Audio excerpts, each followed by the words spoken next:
It is November 6th, 2023. My name's Brian Engelman. This is the Unhappy Hour Sports Show, a support group on the New American Media. Thank you for joining me. I'm here to discuss Victory Monday. As I mentioned, it's a wonderful, beautiful, exciting time to be a Cleveland Browns fan. The Cleveland Browns defeated the Arizona Cardinals 27-0 yesterday. And I wanted to break it down for you. So, want to ask that you follow us on Twitter, X. We are at the Unhappy Hour _. Our main channel is the New American Media. We're also at American _media _. Do a YouTube search, the New American Media, and a YouTube search for the Unhappy Hour. Find us in all the places, would you? So I want to talk about this game. Let me see if I can pull up the stats here. Let me go ahead and do this. Cleveland Browns. Share. Good.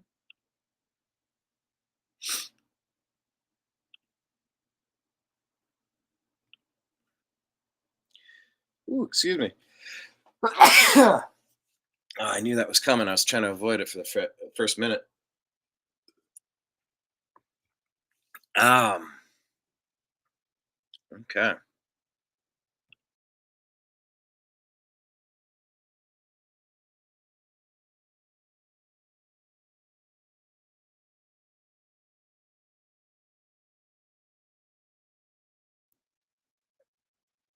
All right. Cleveland Browns win 27-0.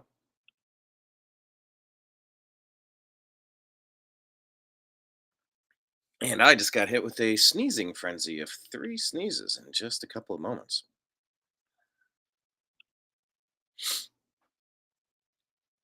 Oh, man. Or is there 4? Goodness. Oh, excuse me, folks. Excuse me. Okay. So I had thoughts on the game. I'll kind of walk you through them.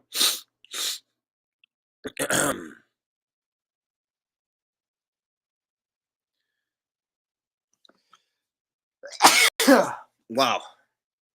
This is the most challenging start to a show I may have ever had. But I'm going to tear through. So in the first quarter, I had good grief.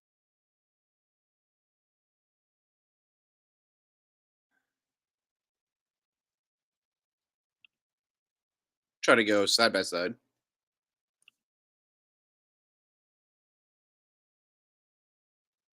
Seriously, one of the toughest beginnings I have ever had to a program. Goodness. Oh, okay. I guess there's the side by side I was looking for.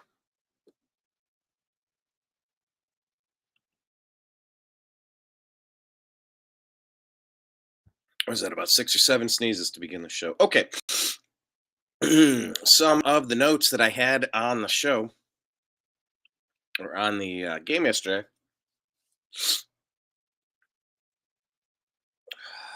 Wow. In the first quarter,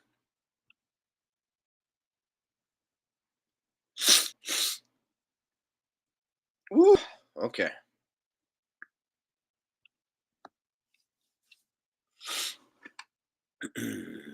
I did have some notes on the ability of the Cleveland Browns players to stay healthy. There was a play from Jerome Ford. He kind of went along the right side of the field and he avoided one defender, which was good. But then he put himself in a very vulnerable position.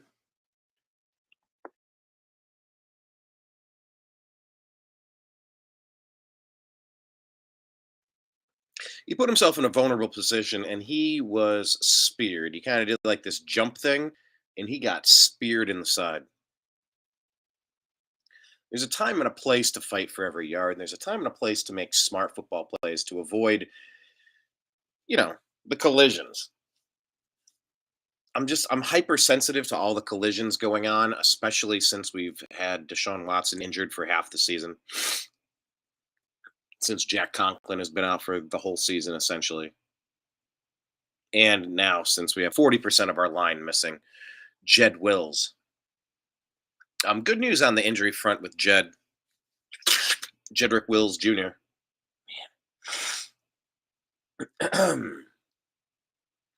It's an MCL sprain, so it's not going to be something that knocks him out for the year. He's going on the injured reserve list, whatever they're calling it now. But they're saying with Jed, he's going to be out. He's going to miss a few games here, but he's not going to be out for the entire season. Twitter's calling him a tough SOB. The entire Browns sideline came out for Jed. So he has an MCL injury. He's going to the IR, but he is expected to return this season. Marquise Goodwin is in the concussion protocol. So Jed is going to be out for 6 weeks, and that could have been his career. Poor kid. He was playing so much better lately. And he was playing better lately. Two guys were rushing at him, and he blocks. And okay, well, anyway. Wyatt Teller helps to pick up Jed Wills, carted off with a leg injury. Watching this footage here, I guess you can't see it, but yeah, I mean, he was very emotional on the field, and I'm happy to learn that it's not season ending. We will have him for the playoffs. Thank God.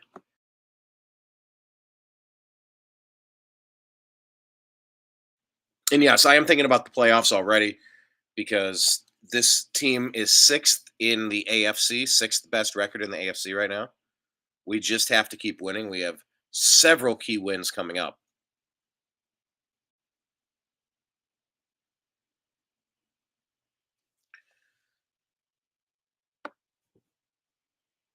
Got the Ravens coming up next week. That's going to be a tough one. That's going to be one that we really need to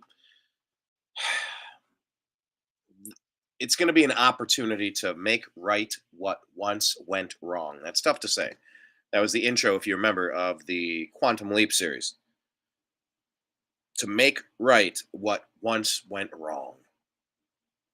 And that Browns Ravens game was an atrocious disaster by any set of measuring sticks. So we're going to have a chance to correct this ship. I guess, I want to walk through some of the points in this, and I kind of got sidetracked on the injury front because it is one of the major stories every game. Is you have to kind of reassess the damage taken. I guess in any battle, in any war, you have to assess the damage. All right, what's the damage? Whether it's Star Trek, Star Wars, what kind of damage did your ship take?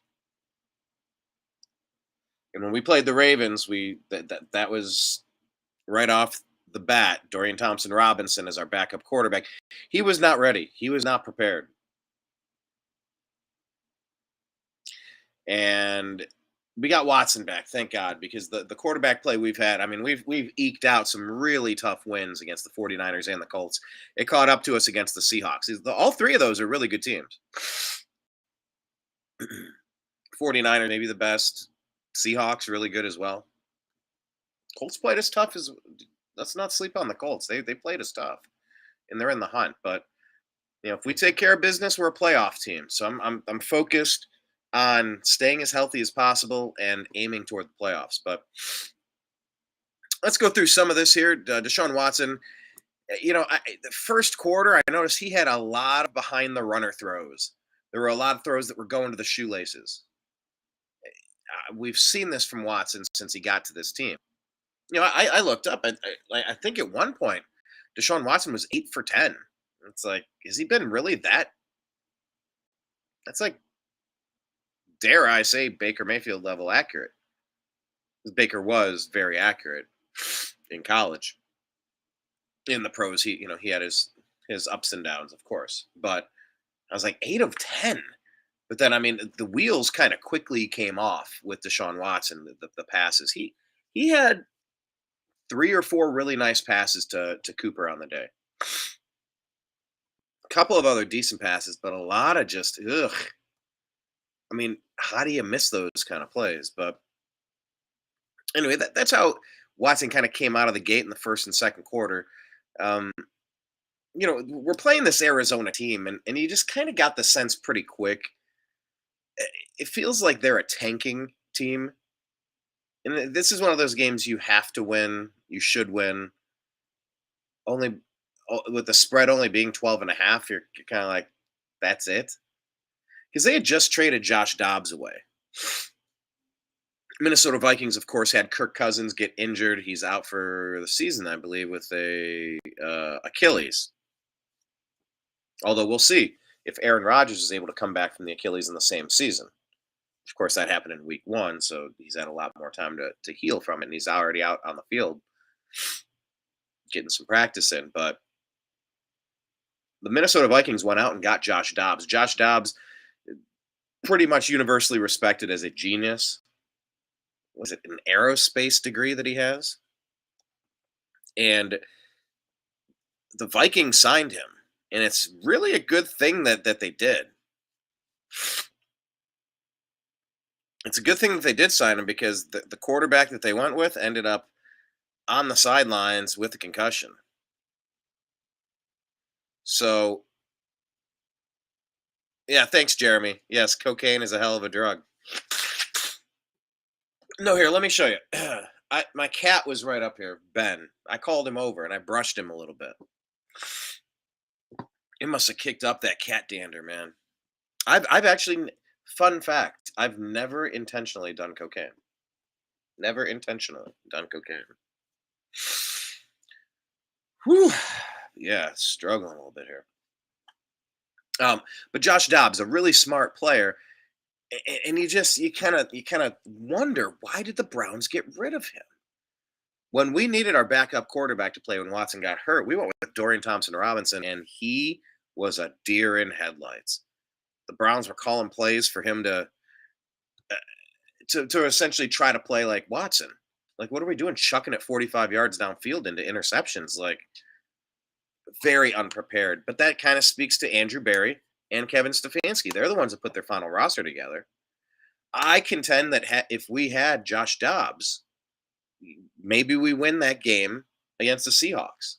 I mean, that came down right to the bitter end. Found a way to lose that. maybe we beat the Ravens.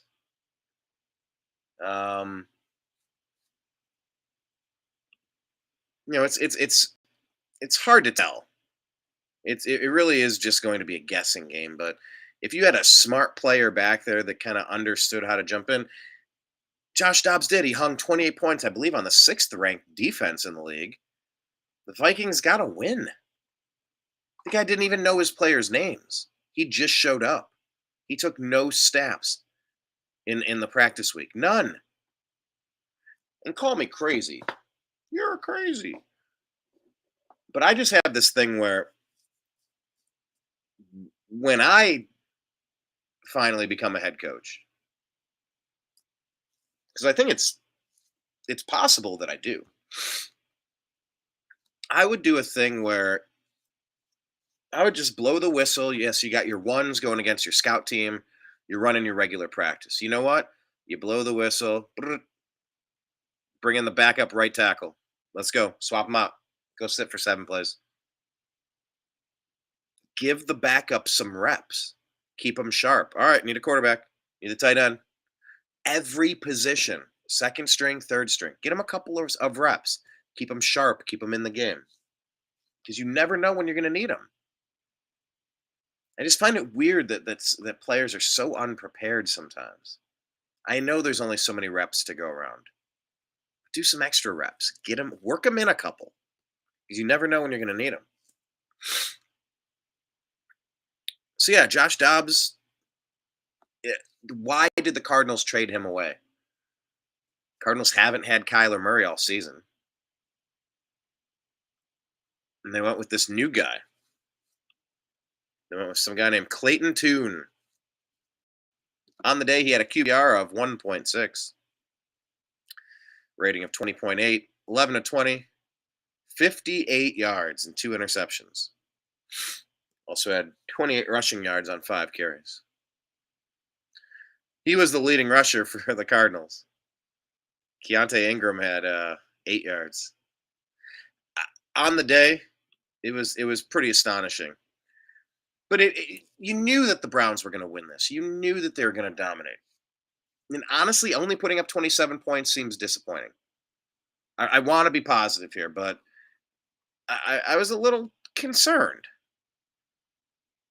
No, we probably beat the Steelers if we had Josh Dobbs playing with us. Competent backup quarterback play.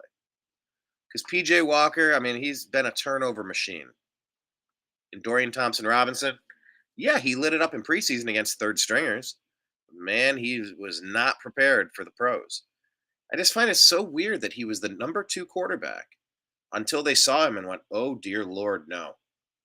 That's the guy you chose to go with. That's just an epic fail from the GM and from the coach. Anyway. No points in the first quarter. Watson did have one really good throw to Cooper at that point, but no points in the first. Playing the Cardinals, we had no points at the end of the first. And there's something about Watson's mechanics that look a little weird to me still. It's something about, like, he doesn't quite shot put it, but he kind of heaves the ball instead of just slinging it and zipping it. Now, he did have a few. He did have a few where he just snapped it, where the ball came out quick, it went on a laser beam right to the intended target. But on these long throw, it's like he's something. There's a hitch in his throw. There's something off mechanically, but you can't complain with the results on the deep throws to Cooper. No interceptions and 2 or 3 deep throws, a 59-yarder, I think, and a 49-yarder, something along those lines.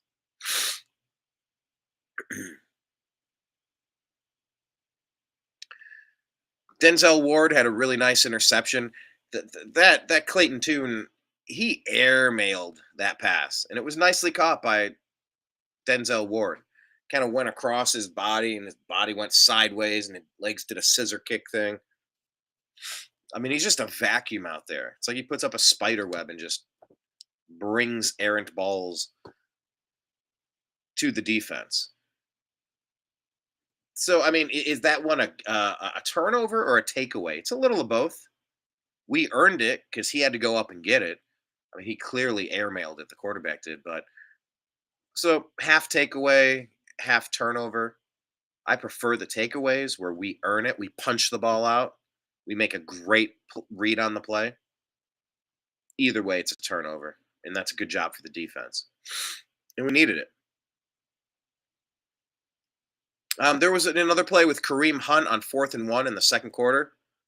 Huge conversion on 4th and 1. On the day, Kareem Hunt finished with 38 yards. Jerome Ford had 44. Not a lot of average. 2.2 yards per carry for Jerome Ford. 2.7 for Kareem Hunt.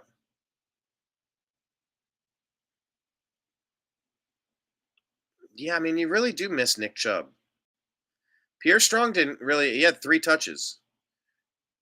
I thought it was turning a little bit more into a 3-way race with the Cleveland Browns. 3 running backs. He did have 1 reception for -7 yards. But yeah, still missing Nick Chubb.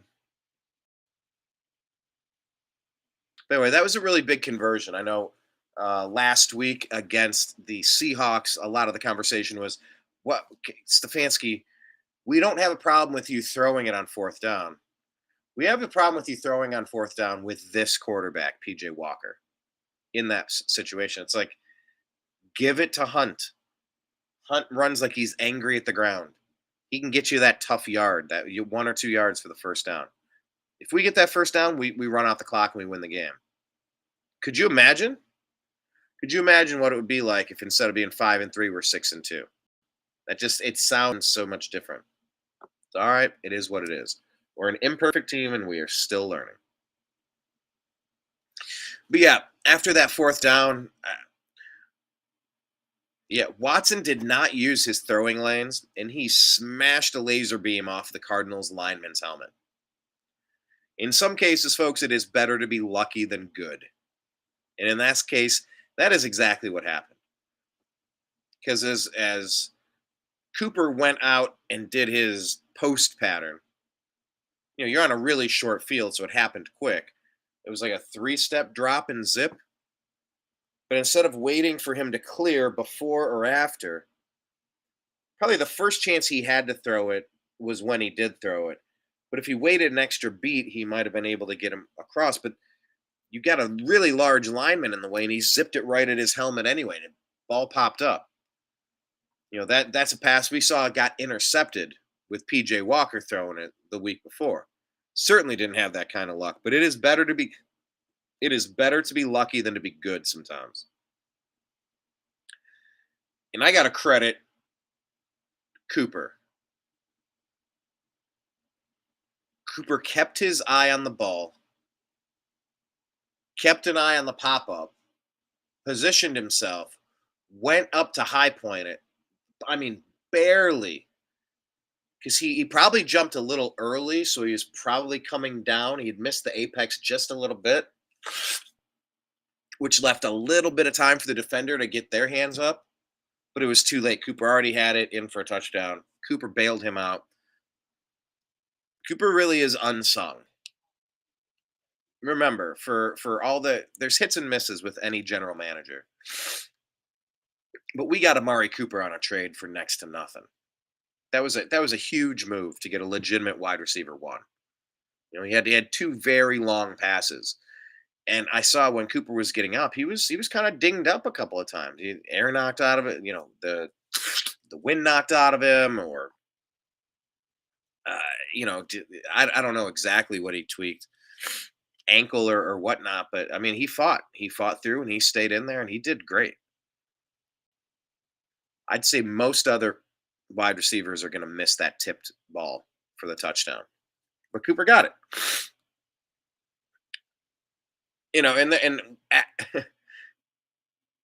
I saw it when it happened. The screen, the broadcast cut to the Browns cheering that touchdown. And there was one guy in the front. He was just kind of like shaking his head, like, what the hell was that? And that is exactly how I felt. I was watching the game. As that play happened, I'm like, immediately on the deflection, I went, oh, good Lord, no. This is not going to be good. It ends up being a catch, and you're like, okay, that was a great catch. And for me, I was sitting there shaking my head. I'm like, we really dodged a bullet. So when they showed that guy on the screen, it was like, oh, that's my spirit animal. That's exactly how I feel. It's exactly how I feel. And then after the fact, it was like, "So Browns fans can never be happy." It's like, that was not skill, that was luck. It's better to be lucky than good. I get it. But I mean, if you do that 10 times, maybe 9 times, it turns into a turnover. It was just like, that was a poor decision in my opinion. And so watching that guy shaking his head, he's gonna be turned into a meme or a GIF or a GIF or a GIF. I call it a GIF. Anyway, that was my spirit animal at that moment.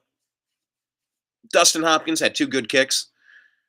And the one kick that he had really was nice because the Browns hadn't really done much against this team. This team that's pretty much mailing it in so they can get the number 1 pick next year.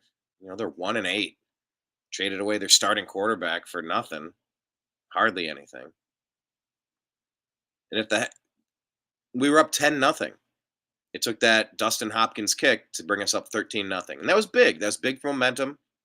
The momentum to cash in on that last drive. Really penalize the Cardinals, let them feel it, and then just that momentum's a big thing. If we had missed that kick, it's only a 2-score game.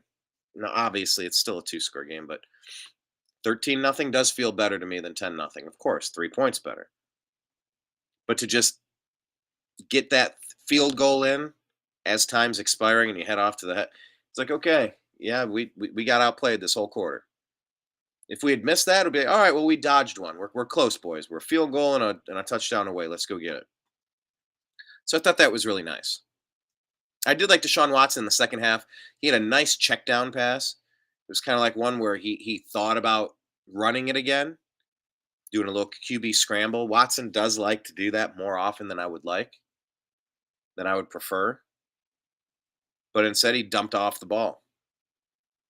Got it to Ford. That was a 12-yard first down. And it just got me thinking that I just wish we had always ran more of those plays. Little slip screens, little out routes from the running backs. I always wanted to see Nick Chubb and Kareem Hunt just flare out, just little flares to the flats. You turn one way, you turn the other, a screen, a double screen. Who are you going to cover? Get them the ball in a little bit of space and let them take off. I always wish that Stefanski had called more of those plays when we had a healthy Nick Chubb with Baker Mayfield under center. I It's almost unstoppable to get those good because they're both incredible. They're great pass catchers and they do really well in space. In the second half, ninth-year pro defensive tackle Shelby Harris out of Illinois State busted through the line, strips tune, recovered by Garrett. That was the second Browns takeaway on the day, leading to a zip touchdown on the very short field to Njoku. That was one where it looked like Watson was on point, laser focused, and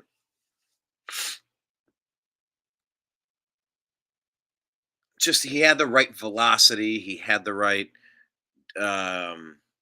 decision making. It was very definitive. It was what you want to see. And so that was another touchdown that we got there. It was huge. And that came directly from the defense, giving you a short field. Good job on the defense again.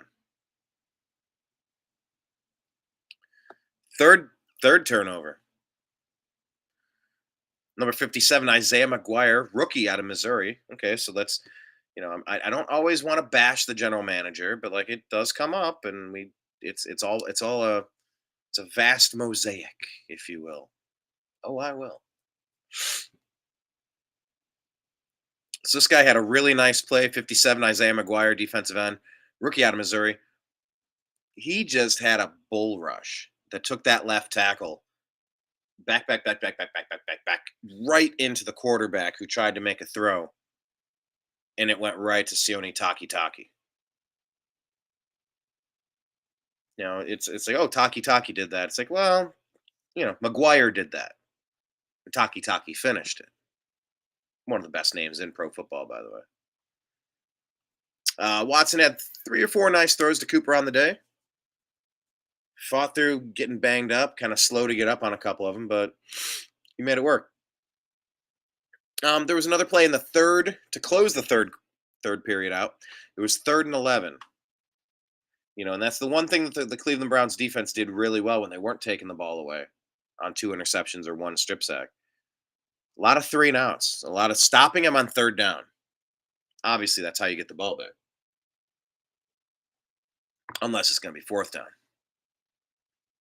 But to close the 3rd and 11, Deshaun Watson scrambles for the first. I think he had 12 or 13 yards on that run. It was a nice play.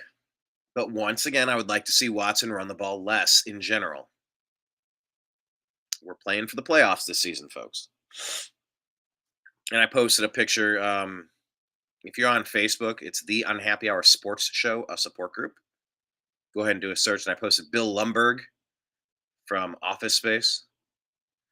That's where he's going, yeah. I'm going to go ahead and need you to, yeah. I posted that GIF, and the thought was, yeah, if the other teams in the AFC North could just maybe stop winning, that would be great. Yeah. Because they do keep winning. Everybody won this week. Those darn Steelers, man.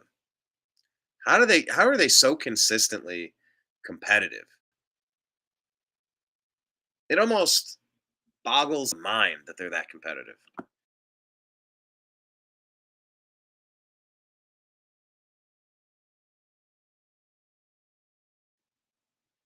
Seems like this might be the weakest roster the Steelers have fielded, but they still keep winning. I saw a question on the pregame show. What was that? NBC, CBS? They're saying, will all four teams in the AFC North make the playoffs? It is very possible. I think the answer that they gave was no, and they thought only two. I think they thought only the Ravens and the Bengals were going to make it. No. This is a historic defense that the Cleveland Browns have. Out of the four times that teams, what is it? The Browns have three of the four fewest yards given up on defense this year. Three different games. What was it? It was the Cardinals. Was it the Titans? And it was the Bengals.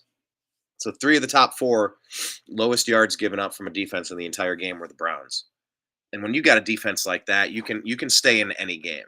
The key is not turning it over and getting decent quarterback play on the other side, of course. But yeah, I'm forward thinking to the playoffs. Yeah, everything is about the playoffs here. So I want to see Watson run the ball less in general. I want him to stay healthy, of course. So with 12 minutes left in the fourth, it was 3rd and 5. Watson scrambled left, airmailed a soft toss to Elijah Moore that really should have been intercepted by the Cardinals. So that's two interceptions that Watson got away with. Past few games, he's had a few touchdowns and no interceptions, but man, got lucky twice in this game. That little soft toss scrambled to the left over to Elijah Moore, that coulda, woulda, shoulda been an interception. And then Hopkins, right around that point, gets a chance at a 48-yarder, and he missed it because he's human. Kareem Hunt got his touchdown in the fourth quarter. You know, the Hunt-Ford combo, it does look good. Not a lot from Pierre Strong, but that yards per rush is down. Desperately missing Nick Chubb. And now that we're down Jack Conklin and Jedrick Wills. And the injury looked awful. The way he was crying, he looked like Caleb Williams out there, the quarterback for USC. Really bad look on that guy. Guy says he wants ownership in the team if he's going to play, and he might sit out. Like, guy's just, I couldn't imagine drafting that kid.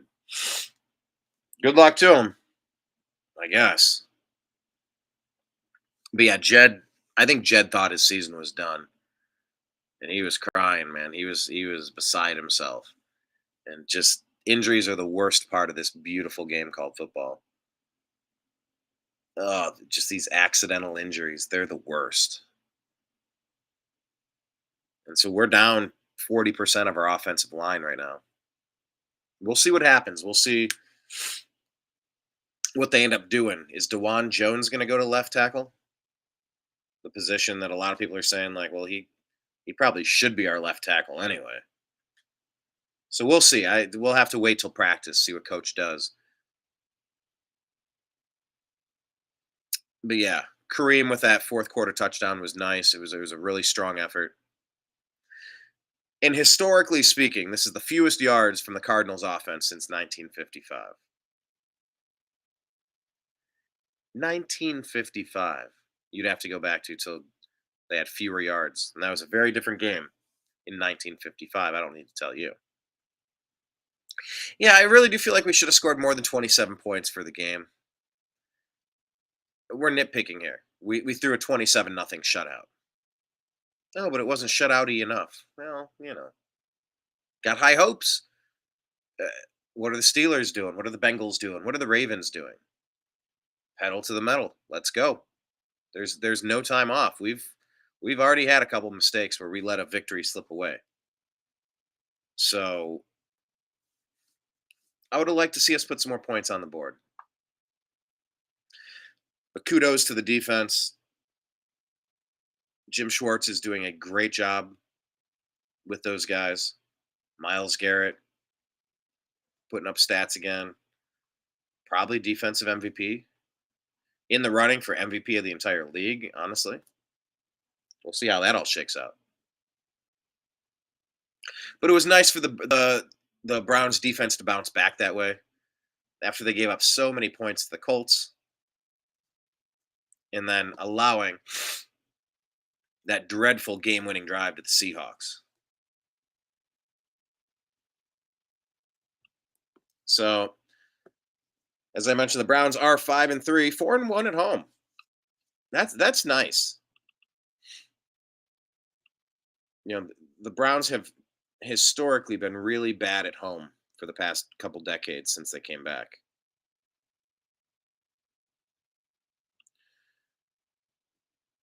It's nice to give the hometown fans the wins because we haven't had a lot of them.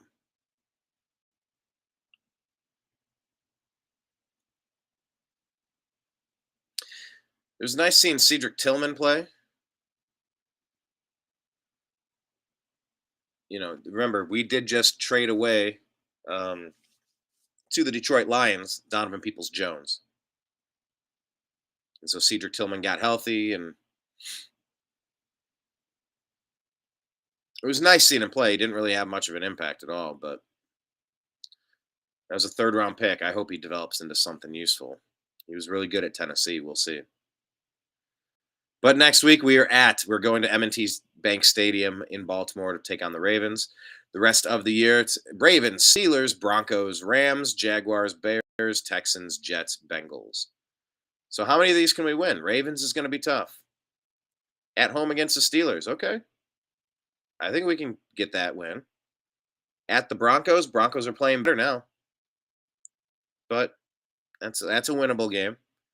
At the Rams, is Stafford still out? That's a winnable game. Jaguars is going to be tough. That's a number one team right there. Versus the Bears at home, that's a winnable game. Hey, Texans, don't look now, but CJ Stroud is playing pretty fantastically. They have 5 touchdowns, 400 and something yards yesterday. Versus the Jets are dinged up, but they got a good defense, and they're fighting in there. That's not a gimme. And the Bengals game at the end of the year will not be a gimme.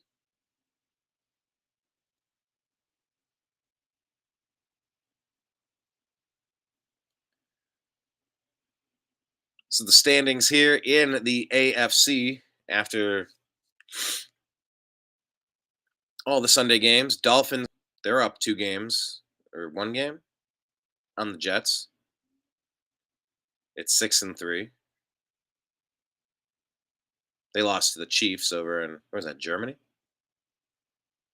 Jacksonville Jaguars are up 2 on the Texans. Don't look now, but the Texans are 4-4. Even the Colts are 4-5, fighting for it. But yeah, look at this. Look at this AFC North.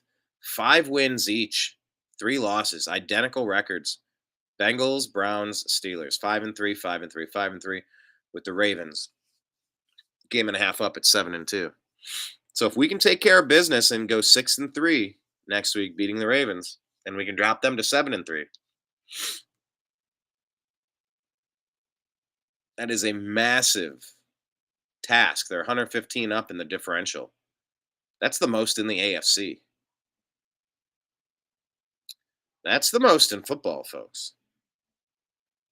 We might have the toughest team in the league in our division.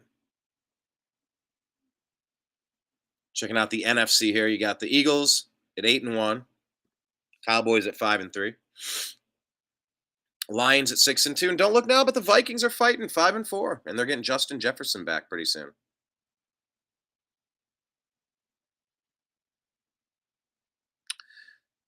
New Orleans Saints, yeah, that was a tough one for Baker Mayfield. He went down. It reminded me of the game where Baker started for the Carolina Panthers against the Browns in the opening game last year. Went down and got the game-winning drive, only to lose it right at the end. Ours was a super long kick from Cade York. And this one was CJ Stroud with yet another touchdown pass right at the end with just a couple of seconds left. So the Buccaneers have slipped to 3-5, but I mean they could be 5-3. Of course, I'm pulling for Baker, but the Saints lead that division barely at 5-4. Falcons 4-5. Tampa Bay at 3-5. Carolina just kind of sucks. They're like Arizona, one win on the season. And it's gotten tighter there in the NFC West, 5-3, 5-3. The Seahawks and the Niners. We've had to play them both. We're doing this whole division thing against the NFC West, but yeah, if you did the standings right here, let me just click on this and show you.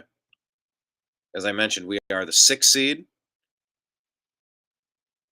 There we go. Right there. We don't have the tiebreaker on the Steelers because we lost to them.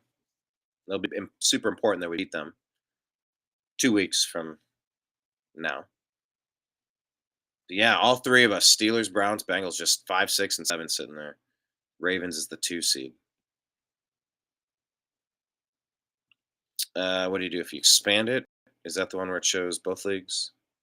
Nope, that wasn't it. Oh yeah, league. There we are. Browns have the 10th best record in football behind the Eagles, Chiefs, Ravens, Lions, Jaguars, Dolphins, 49ers, Steelers, Seahawks. And the same record as the Cowboys, Bengals as well. But that's not bad. Look at that. We're right up in the top. Look at all the teams that we are not. We're doing better than all of them. Being 5-3 at this point in the season, I wish we were undefeated. I know that we're good. I know we could be better.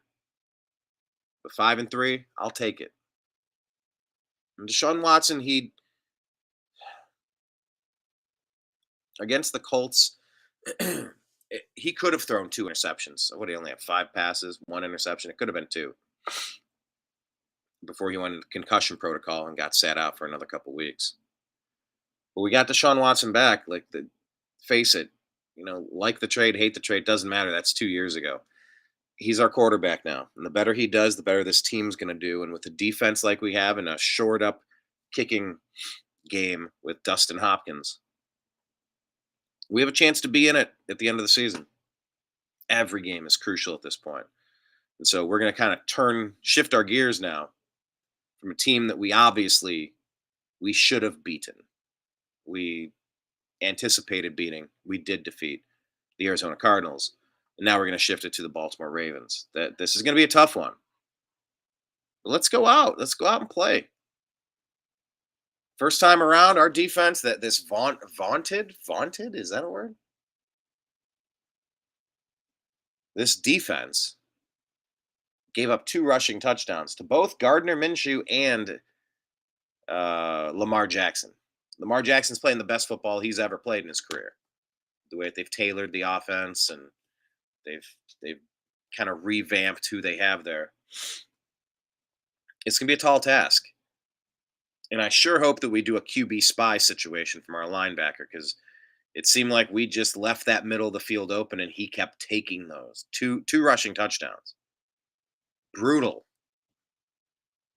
when we played them. I mean, they rocked us. We're going to have to do a lot better. And it's going to be on the road. It's not going to be easy, peeps. It is not going to be easy. But you know what? To beat the champs, you got to beat the champs. Flip flop it. The way that we dominated the Cardinals, 27-0.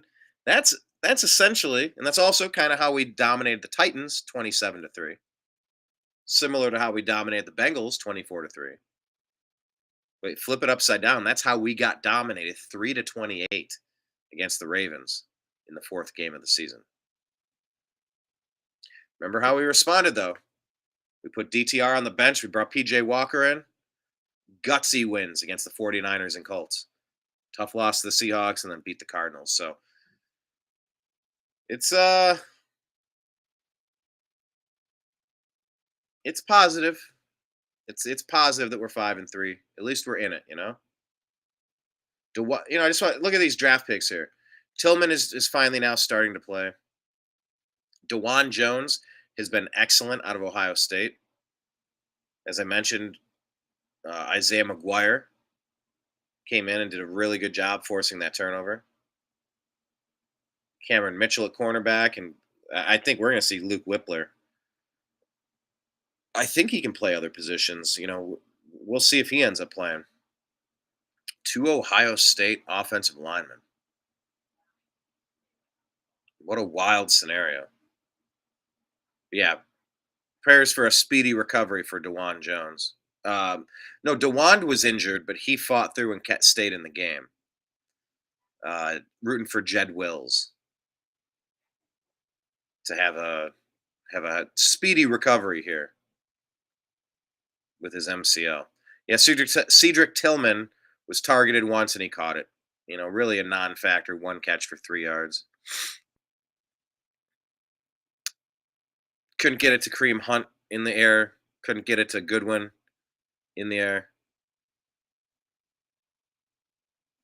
Jerome Ford brought in a few, 33 yards receiving. But yeah, just pitching a shutout there against the Cardinals was really fantastic for the defense. We needed it today. Good to see Deshaun Watson back, and all eyes are going to be turning on the Baltimore Ravens next week. So there you have it. It's a Victory Monday.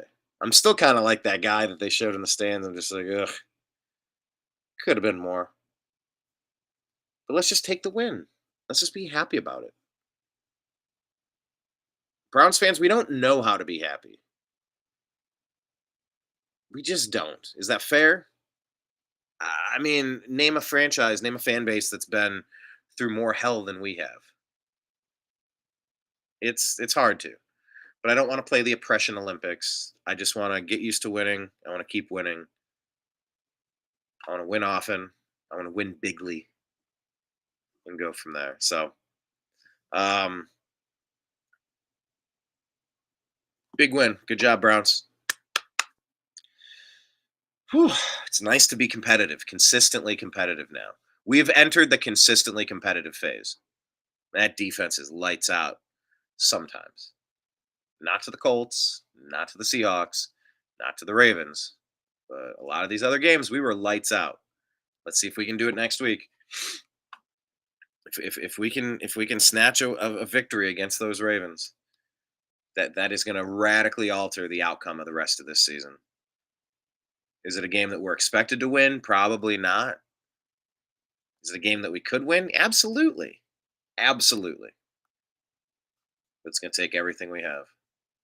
So, all right. Let's have a good week of practice and let's go out and have a really strong effort. I'm thinking I got playoffs on the mind. There's a lot of teams bunched up at 5-3. We're going to start seeing some separation here. You want to stay ahead, looking in your rearview mirror, just glancing. You don't want to have to look ahead and go, "Oh, I hope we get a few losses from teams ahead of us." Wouldn't it be good? It's better to control your own destiny. And luckily we at least beat the Bengals. But we're going to have next 2 weeks are going to tell us a lot about the AFC North for sure. So we'll be here on the Unhappy Hour to tell you about it. So follow us in all of the places. We communicate all week long, and then we kind of do a wrap up on the game after the fact. So thank you for watching. My name's Brian Engelman, signing out for Strictly Browns here on the Unhappy Hour Sports Show, a subsidiary of the New American Media, because the old American media has failed. I appreciate you. I love you. Go Browns. Peace out.